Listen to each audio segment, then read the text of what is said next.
کتنے خوش نصیب لوگ ہیں جن کے دن کا آغاز نماز فجر سے ہوتا ہے اور سونے سے پہلے بھی وہ سجدہ ریز ہو کے اللہ کی نعمتوں کا شکرانہ ادا کرتے ہیں، اور جو دن خیریت سے گزرا اور عافیت کی گود میں نیند لینے کے لیے بڑھ رہے ہیں تو وہ شکرانے کا سجدہ کر رہے ہیں کہ مالک تیری توفیق سے مجھے خیریت سے یہ دن گزارنا نصیب ہوا۔ ہمارے بزرگ فرمایا کرتے تھے سونے سے پہلے 5 انگلیاں بھی گن لیا کرو، 5 نمازیں بھی گن لیا کرو۔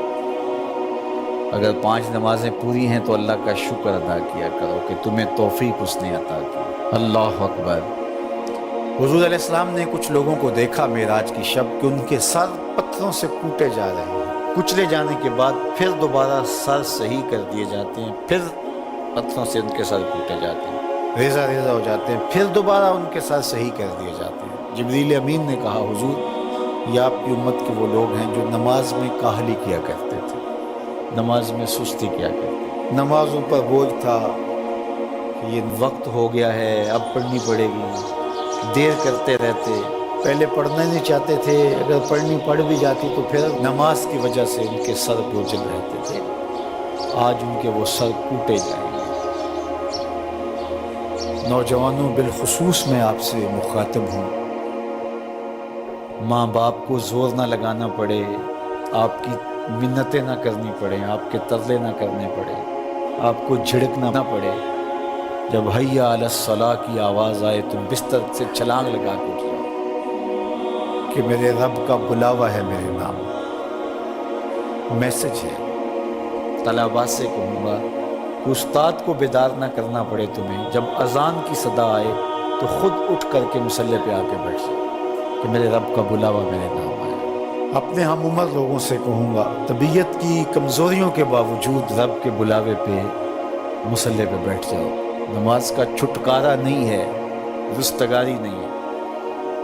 زکوٰۃ نصاب پہ واجب ہوتی ہے، حج استطاعت پہ واجب ہوتا ہے، روزہ صحت کے ساتھ مشروط ہے، اگر شیخ فانی ہے یا ایسی بیماری ہے روزہ نہیں رکھ سکتا فدیہ دے دے۔ مسافر کو چھوٹ ہے، بیمار کو چھوٹ ہے کہ وہ دیگر ایام میں اس کی قضا کر لے، لیکن نماز کی چھوٹ نہیں ہے۔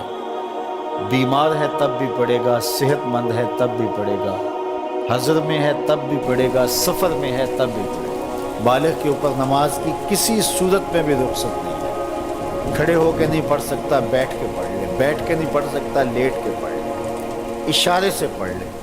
وضو کے لیے پانی دستیاب نہیں ہے تو تیمم کر لے، حالت سفر میں ہے قصر کر لے، آدھی پڑھ لے پوری نہ پڑھے، دشمن کے مقابلے میں ہے صلاۃ الخوف کی صورت میں پڑھ لے۔ یہ نماز کا مسئلہ ہے، اتنی اہم نماز ہے۔ تو جن کے سر بوجھل رہے نماز سے، سردیوں میں ہوتا ہے اوپر نیچے نمازیں آ رہی ہوتی ہیں، ابھی عصر پڑھ کے گھر پہنچے تو پھر مغرب کی آ گئی، مغرب گھر کے پہنچے تو پھر عشاء کی آ گئی، تو کئی لوگ کہتے ہیں اے تو مولویاں نے آ تو چکی ہے، ابھی تو پڑھ کے آئے ہیں۔ تو کیوں شوق نہیں ہے تمہیں؟ ایک نماز کے بعد وہیں بیٹھ کے دوسری نماز کے انتظار میں مسجد میں قیام کرنے والا اللہ اکبر، فرشتے ناز برداریاں کرتے ہیں۔ مسجد میں صحابہ بیٹھ جاتے ہیں، ایک نماز پڑھی اب دوسری پڑھ کے جائیں گے، دوسری پڑھی تب تیسری پڑھ کے جائیں گے، اور جب نماز کا وقت آتا تو وہ انتظار کرتے کہ ابھی تک اذان نہیں ہوئی۔ اور حضور جب حضرت بلال حبشی رضی اللہ تعالی عنہ کو اذان کے لیے کہتے تو کہتے ارحنا یا بلال، بلال اٹھو ہمارے دل کو راحت پہنچاؤ۔ آنکھوں کی ٹھنڈک قرار دیا نا نماز کو، جعلت قرۃ عینی فی الصلاۃ، میری آنکھوں کی ٹھنڈک نماز میں رکھی گئی۔ تو یہ دل کا قرار ہے، راحت قلب محمد ہے صلی اللہ وآلہ وسلم۔ اللہ اکبر، یہ معراج کا تحفہ خاص ہے جو ہمیں نصیب ہوا۔